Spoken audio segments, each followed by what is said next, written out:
غرقانه بس مش باينه يعني شفافه. هاي حلوين، ازيكم عاملين ايه؟ يا رب تكونوا بخير. وحشتوني جدا جدا من الفيديو اللي النهارده فيديو جديد.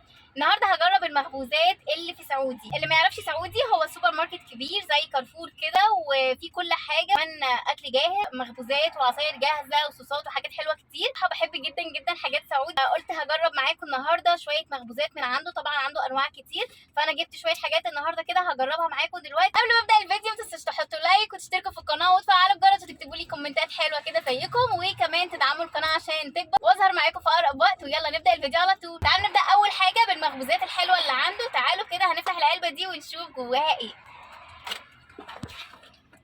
انا جايبه من عنده دونات، جايبه كمان دنش بالقرفه. هو كان في نوع كمان بس قال لي ده بالقرفه، فانا حبيت اجيب اللي بالقرفه عشان انا بحب القرفه. فيلا هنطلعهم وندوقهم. اول حاجه من سعودي وهي الدوناتس اللي بالشوكولاته. عنده اختيارين، شوكولاته بيضه وشوكولاته البني، فانا جبت البني، ما بحبش الشوكولاته البيضه. تعالوا اقول لكم دي سعرها كام. سعرها 17 وربع. الدوناتس ب 17 وربع. تعالوا بقى ندوق الدوناتس من سعودي.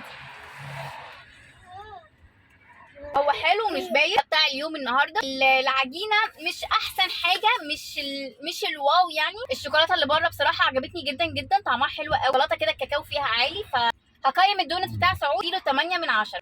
يلا هندخل على اللي بعده. هو الدنش اللي بالقرفه، شكلها جامد جدا. دي بالقرفه وعليها تقريبا سكر ومش عارفه ده كرز بقى ولا ايه. تعالوا اقول لكم سعر الدنش اللي بالقرفه بكام. دي ب 16.75 جنيه. هندوقها مع بعض. تقريبا اكلتها بالورقه اللي تحت. حاطين ورقه هنا بس مش باينه يعني شفافه. طعمها جامد جامد جامد جامد يا جماعه، عجبني جدا. فيها مزازه والسكر مظبوط، مش مسكره قوي. القرفه باينه طبعا، هي فلافي كده من جوه يعني. بصوا هي طبقات كده من جوه كتير. عجبتني جدا. دي هديها 9.5 من 10. تعالوا بقى هندخل على الحادق. يلا هندخل على المخبوزات الحادقه من سعودي. انا جايبه برضو قطعتين.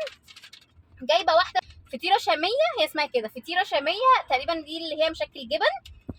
وجايبه باتيه بالسوسيس. تمام، يلا هنبدا باول واحده. واو، انا بحب الجبن قوي قوي قوي قوي. دي بقى اللي اسمها فطيره شاميه.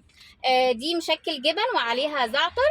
القطعه دي ب21.5. يلا ندوقها مع بعض. بصوا انا ماسكاها كده طريه جدا جدا جدا.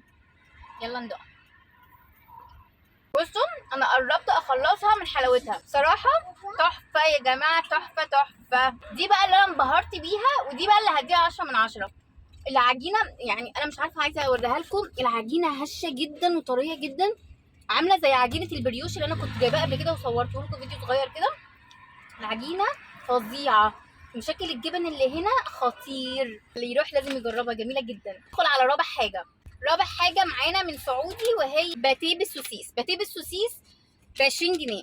ده شكله بصراحه شكلها ناشف شويه. بصوا لا هي طريه بس من بره كده تحس ان في ملمس ناشف كده. مش عارفه بصراحه ايه اللي بره، تقريبا هي زي نعناع او زعتر، بس هي مش باين ريحتها.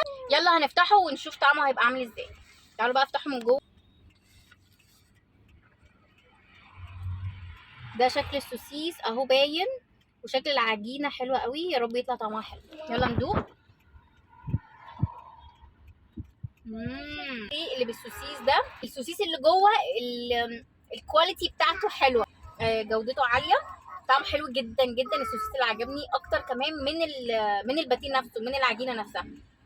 طبعا العجينه اللي بره عجينه باتيه عاديه، عجينه مش مبهره يعني. ممكن العجينه عاديه، لكن السوسيس مدي طعم جامد جدا جدا للباتيه.